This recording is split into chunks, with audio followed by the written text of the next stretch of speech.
오늘은 우리가 삼위일체 주일로 지키고 있습니다. 우리 기독교와 같이 유대교와 이슬람교도 유일하신 하나님을 믿습니다. 유대교와 이슬람교는 우리 기독교인들을 향해서 유일하신 하나님을 믿는 것이 아니라 세 분의 신을 믿는 다신론자들이라 라고 조롱을 합니다. 왜냐하면 우리가 성부도 믿고 성자도 믿고 성령도 믿기 때문입니다. 아드님도 그리고 성령님도 하나님이라고 믿기 때문입니다. 우리는 유일하신 하나님을 믿지만 그 하나님이 삼위로 계심을 믿습니다. 이 편에 나와 있듯이 성부, 성자, 성령 이렇게 구별되어 계시는 삼위가 곧 한 하나님이시요 참되고 영원하신 하나님입니다. 삼위가 한 하나님이시다. 이렇게 우리는 믿습니다. 쉽게 말하면 구별된 삼위 세 분이지요. 성부, 성자, 성령 구별되어 계십니다. 이 세 분이 한 하나님이시다. 그래서 겉으로 보기에는 세상 사람들이나 유대교인들, 이슬람교인들이 우리 기독교인을 향해서 한 하나님을 믿는 게 아니라 세 분의 신을 섬기는 다신론자들이라 이렇게 생각할 것입니다. 오늘 본문을 보면 성부, 성자, 성령께서 하나로 일하시고 계시는 모습을 볼 수 있습니다. 오늘 본문을 가지고 아버지와 성령의 사랑을 받은 아드님은 자신을 온전히 내어주신다라는 주제로 말씀을 전하려고 합니다.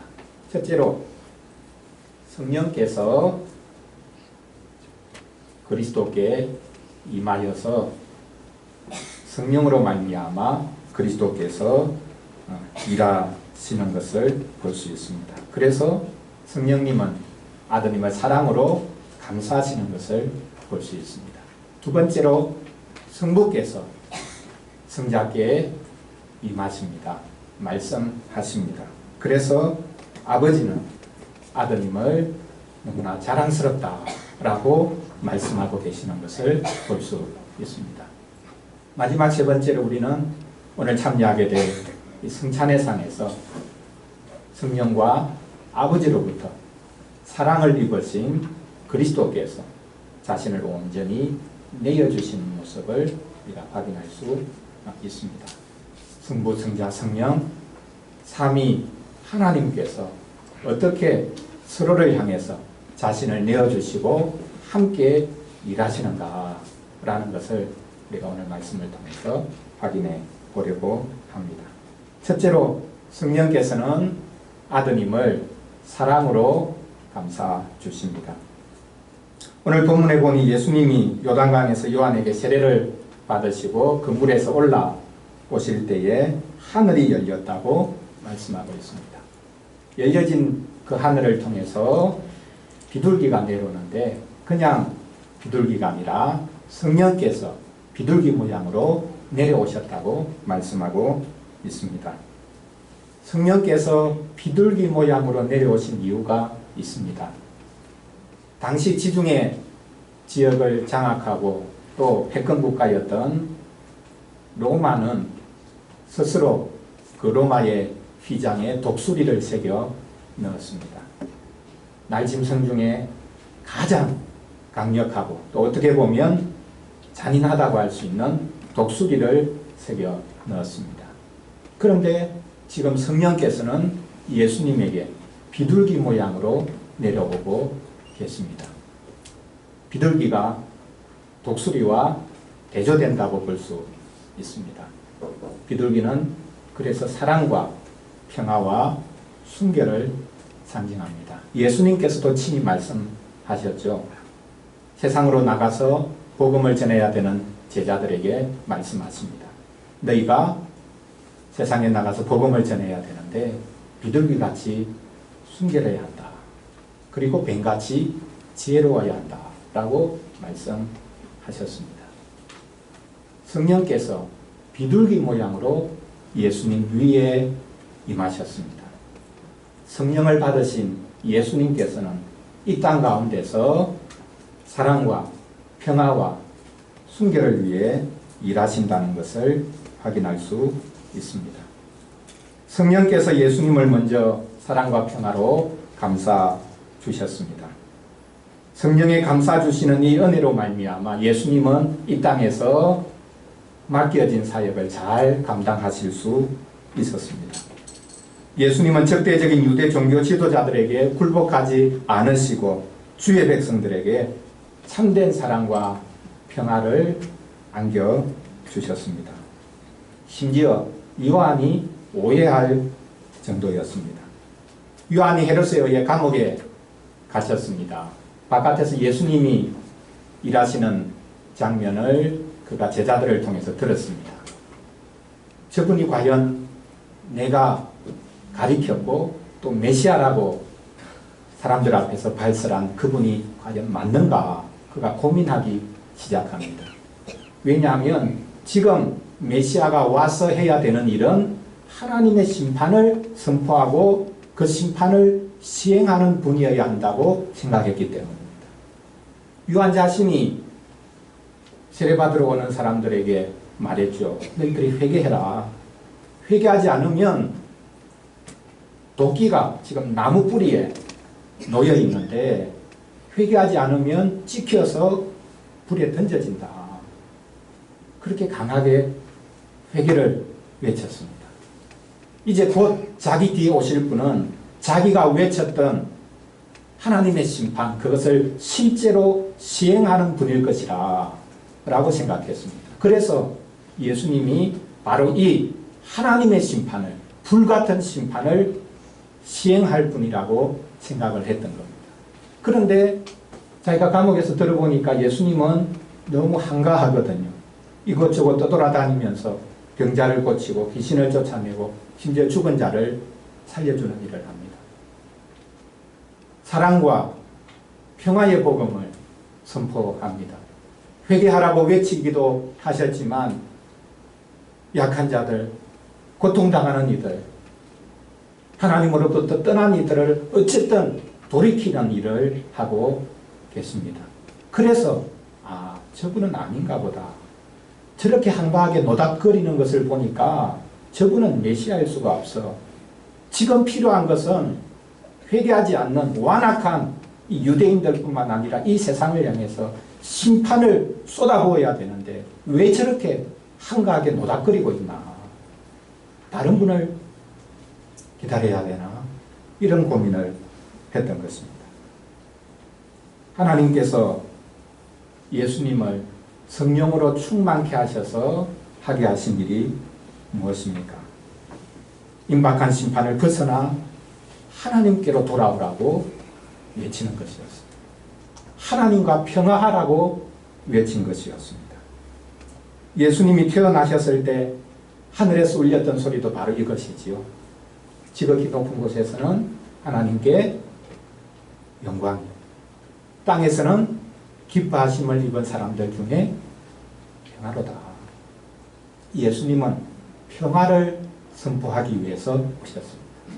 하나님을 던진 인생들을 향해서 하나님과 화해하라, 하나님께로 돌아오라 라고 외치셨습니다.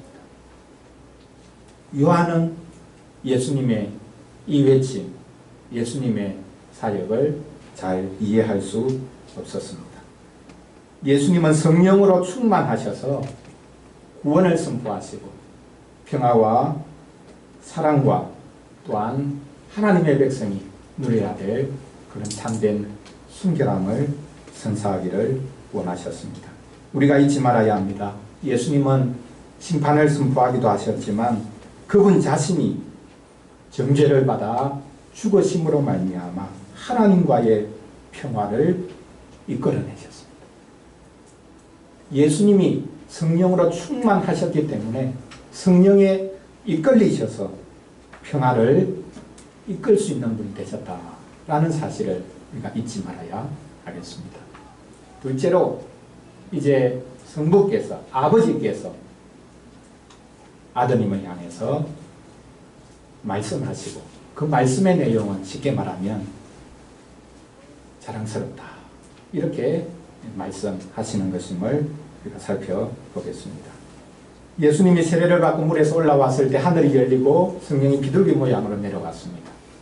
그리고는 하늘에서 한 음성이 들리죠. 이는 내 사랑하는 아들이요 내 기뻐하는 자라. 이 말씀을 통해서 우리는 성부께서 아드님을 얼마나 기뻐하셨는가라는 것을 알 수 있습니다. 쉽게 말하자면 예수님이 죄인들이 받아야 되는 그 세례를 받는 자리에 서셨을 때 아버지는 무척이나 자랑스러워 하셨다라는 말입니다. 내 사랑하는 아들이라고 말씀하셨습니다. 아버지가 아드님을 향해서 사랑한다 아들아 너가 자랑스럽다 라고 말씀하고 계십니다. 세상에 있는 아버지들은 이런 말을 잘 하지 않죠. 안빈이 아내니까 아빠한테 이런 말을 들은 적이 한 번도 있는지 모르겠습니다. 사랑한다 아들아 너가 정말 자랑스럽다. 네. 아빠가 아들을 향해서 이런 말을 하면 아들의 마음이 녹아지겠죠. 내가 이렇게 부족한데 내가 이렇게 하는 게 없는데 아빠가 나를 자랑스러워 하신다. 아빠가 나를 사랑한다고 말하고 계시구나. 그 말을 들으면 그 마음에 쌓였던 것이 다 내려앉겠죠. 아버지는 종종 사랑을 표현을 해야 합니다. 아들아 자랑스럽다. 그런데 여러분 오늘 상황을 보면요. 진짜 이게 육적인 아버지라면 할 수 없는 말입니다. 그냥 단지 감정적으로 사랑한다 아들아 그렇게 땜빵하는 정도가 아닙니다. 지금 아드님이 어떻게 하려고 하시는 겁니까? 세례 받으셨죠. 죄인의 자리에 서는 겁니다. 죄인들과 함께 하겠다고 작정합니다. 그것을 보면서 아들아 나는 너가 자랑스럽다. 잘되고 성공하는 사람들하고 같이 붙어서 그나마 콩고물이라도 얻어먹어야 되는데 지질이 또 못난 자들과 함께 하려고 하는 걸 보면서 아버지가 야 너 자랑스럽다 이렇게 말할 수 있겠습니까? 소위 말하는 루저들과 같이 노는데 너 빨리 거기서 나와서 좀 유력한 사람들하고 같이 놀아야 되지 않겠냐 이런 말을 해야 될 텐데 아버지는 지금 아드님이 죄인들과 함께 하겠다고 그들과 끝까지 함께 하겠다고 작정하는 모습을 보면서 아들아 결단을 잘했구나. 정말 나는 너가 자랑스럽다. 실패하는 자들과 함께 죄인들과 함께 하려고 하니 참 내가 자랑스럽다. 세상에 이런 아버지가 있겠습니까? 하나님께서 지금 아드님을 너무너무 자랑스러워 하십니다. 잘되고 성공하는 모습을 보고 자랑스러워하는 것이 아니라 죄인들과 함께 하려고 하는 모습을 보고 자랑스러워 하십니다. 사실 오늘 본문에서 이는 내 사랑하는 아들이다. 내가 그를 기뻐한다 라고 하는 말씀은 구약성경의 배경을 두고 있는 말씀이죠. 시편 2편에 보면 다윗의 후손들이 왕으로 즉위식을 할 때에 하나님께서 선지자를 통해서 대신해서 선포하라고 하십니다. 오늘 내가 너를 낳았다 라고 말씀을 하십니다. 다윗의 후손이 왕이 되는 것은 하나님의 아들로 입양된다는 것을 보여주고 있습니다. 예수님은 원래 하나님의 아드님이셨죠. 지금 하나님의 아들로 입양되는 것이 아닙니다. 그러나 그리스도로 이 땅에 오셨기 때문에 이제 하나님께서는 그리스도를 왕으로 임명하시고 세우시는 것입니다. 다윗의 후손을 왕으로 세우면서 내 사랑하는 아들이라고 그렇게 말씀하셨듯이 지금 하늘 아버지께서 아드님을 향해서 말씀하고 계십니다. 내가 너를 나의 백성을 다스리는 왕으로 세웠다 라고 말씀하고 계십니다. 그러나 아이러니하게도 이 왕은 무력으로 또 폭력으로 억압하고 다스리는 왕이 아닙니다. 그 백성의 모든 죄와 연약함을 짊어지고 끝까지 그 백성과 함께 하는 왕입니다. 그런 왕으로 세우면서 아버지는 아드님을 지금 자랑스럽게 생각하고 계십니다. 내가 너를 정말 자랑스러워한다 라고 말씀하십니다. 이제 마지막 세 번째로 우리가 오늘 참여하게 될 이 성찬의 상에서 성부의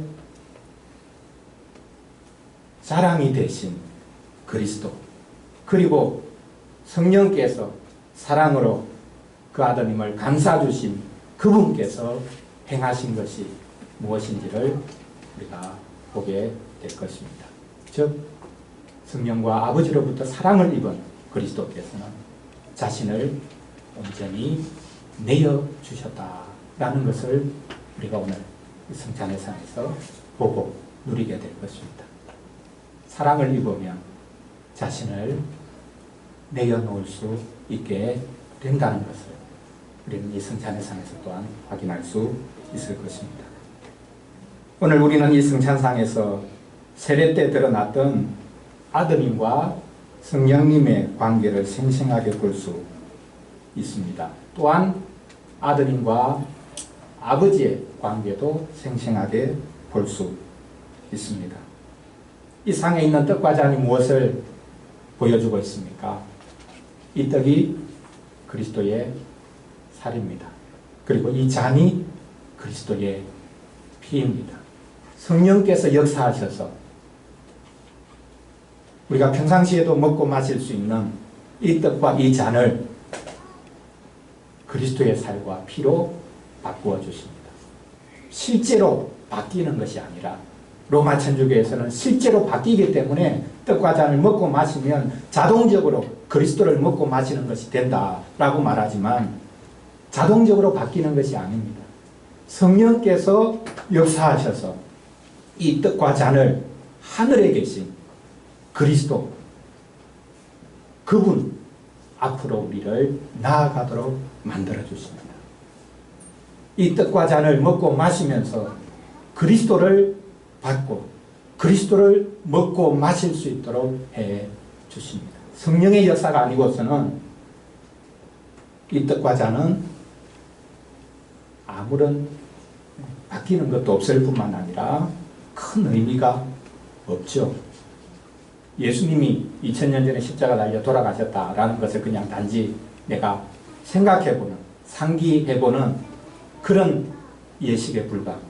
그러나 성령께서 역사하심으로 말미암아 이 떡과 잔이 그리스도 그분을 우리가 먹고 마시는 떡과 잔이 되도록 역사해 주십니다. 또한 우리는 이 상에서 하늘 아버지께서 세례 받으신 예수님께 들려주셨던 그 사랑스러운 음성도 들을 수 있습니다. 너는 내 사랑하는 아들이다. 내가 너를 기뻐한다. 라고 하늘 아버지께서 세례 받으신 예수님께 말씀하셨죠. 이 성찬상에서 하늘 아버지께서 또한 말씀하고 계십니다. 이 성찬을 통해서 자신을 주시는 아드님, 그분을 아버지께서는 너무너무 기뻐하고 계십니다. 이 성찬은 예수님의 죽으심을 1차적으로 우리에게 보여주지 않습니까? 예수님의 죽으심은 두 번째 세례라고 말할 수 있을 것입니다. 내가 받아야 될 잔이 있는데, 내가 받아야 될 세례가 있는데 그것이 너무너무 고통스럽다라고 예수님이 말씀을 하셨습니다. 예수님이 그렇게 십자가 지겠다고 결심하시자 하늘 아버지께서는 너무너무 기뻐하셨습니다. 첫 번째 세례 받으셨을 때 그렇게 기뻐하셨던 하늘 아버지께서 이제 마지막 세례를 받으시는 예수님을 너무너무 기뻐하셨습니다. 비참한 죽음이지만, 저주스러운 죽음이지만 그 죽음으로 인해서 많은 사람들을 살리실 것을 아셨기 때문에, 많은 아들들이 일어날 것을 기대하셨기 때문에 하늘 아버지께서는 예수님의 두 번째 세례, 그 마지막 세례, 그 십자가를 기뻐하셨습니다. 그래서 지금 이 시간에도 아버지께서는 아드님을 무척이나 기뻐하고 계신다, 자랑스러워하고 계신다 라는 것을 우리가 알 수 있습니다. 우리를 위해서 자신의 살을 내어주신 그리스도, 우리를 위해서 자신의 피를 온전히 쏟아주신 그리스도, 그분을 하늘 아버지께서 이 시간에도 얼마나 자랑스러워하고 계시겠는가, 그것을, 또 그 음성을 우리가 이 성찬의 상에 참여하면서 들을 수 있어야 하겠습니다. 사랑하는 성도 여러분, 우리는 이 성찬의 상에서 아버지와 성령의 사랑을 받은 예수님이, 아드님이 어떻게 행하셨는지를 잘 볼 수 있습니다. 이 복된 성찬의 상에서 우리는 사랑을 입으면 자신을 온전히 내어놓을 수 있는 사람이 된다라는 것을 우리가 확인할 수 있습니다.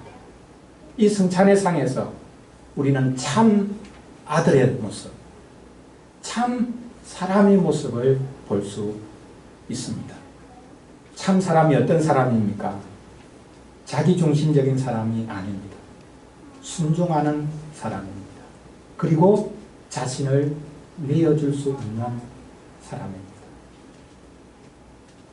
이 성찬의 상에서 우리는 우리가 변화되어 갈 모습, 참 사람의 모습, 참 아들의 모습을 우리가 확인할 수 있습니다. 그리스도를 닮아서 우리도 참 아들이 되어갈 것입니다. 그리스도를 닮아서 우리도 참 사람이 되어갈 것입니다. 나 자신만 알고 나의 욕망을 위해서 살던 우리가 이 성찬의 상에 참여하면서 우리가 먼저 사랑을 입었다라는 것을 알게 될 뿐만 아니라 사랑을 입은 그리스도처럼 자신을 온전히 내어주는 사람으로 바뀌어가게 될 것입니다. 기대하십시오. 매달 한 번씩 있는 성찬의 상이지만 이 성찬의 상이 계속될수록 우리는 참 사람으로, 참 아들로 우리는 점점 더 바뀌어가게 될 것입니다. 이 소망과 이 기쁨을 같이 누릴 수 있기를 간절히 바랍니다. 기도하겠습니다. 하나님 아버지, 삼위로 계시면서 우리의 구원을 위해 한 하나님으로 일하심을 감사합니다. 성령께서 아드님을 사랑으로 품으시니 아드님이 힘있게 일하셨습니다. 성부께서 아드님을 자랑스러워하시니 아드님께서 힘있게 일하셨습니다. 자신을 온전히 내어주는 것도 기쁘게 감당하셨습니다. 우리도 성부와 성자와 성령의 이 복된 관계를 아름답게 누리도록 도와주시옵소서.